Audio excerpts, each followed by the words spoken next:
Well, Dan, I think that line is going to stick, that he's a lawyer, not a leader. It sort of characterises him as this North London metropolitan elite figure that, of course, he is. And the Tories have got to work out through some soul searching who their greatest asset is. Is it Boris, who regularly smashes Keir Starmer at PMQs, even when Boris is on the ropes? I sometimes think Boris is at his best when he's under pressure, as he was on Wednesday.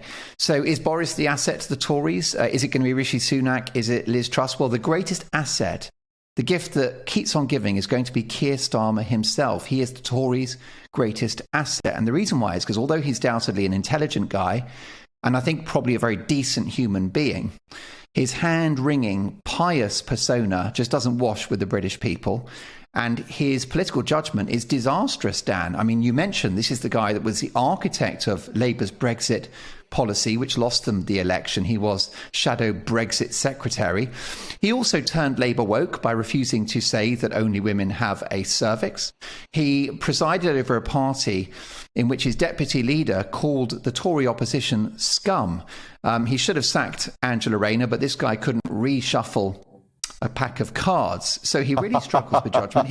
He also, Dan, let's not forget his ultimate crime, I think. He campaigned for Jeremy Corbyn to be Prime Minister because he was in his shadow cabinet, which would have been a national security and economic disaster. And of course, he's been wrong about COVID too. So a decent guy, judgment all over the shop. And I think that as long as he's in post, Labour cannot win the next election. And Mark, you say he's woefully uncharismatic too. Yeah, and I don't want to be personal about it because I think, you know, he is a guy of integrity, probably more integrity than the PM, but that's not what wins elections. You've got to make the right calls, and his judgment has been found wanting since day one. And I think Britain needs better. I want a strong Labour Party. I want a great Labour leader. Mark, on the note of winning elections, and you know I don't believe individual polls, and I think polls should be taken with a pinch of salt, but obviously at the moment, the Westminster establishment, the media establishment, are obsessed with the polls. And the most recent poll that I've just seen, and this was taken 20th to 24th of January, so very recent, there's only 4 points in it. Labour's at 38%, the Conservatives are at 34%.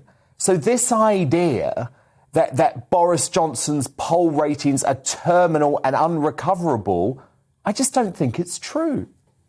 No, like so many things in Boris Johnson's life and his political career, it's in his hands. He's got to decide if he's a proper, real Conservative politician. Yes. Is he going to actually make the best out of Brexit? Is he going to continue to now follow his instincts about the pandemic? Because he's absolutely proved right on Freedom Day, proved right again over Christmas. So if he can really, truly be Boris, then I think he can come back.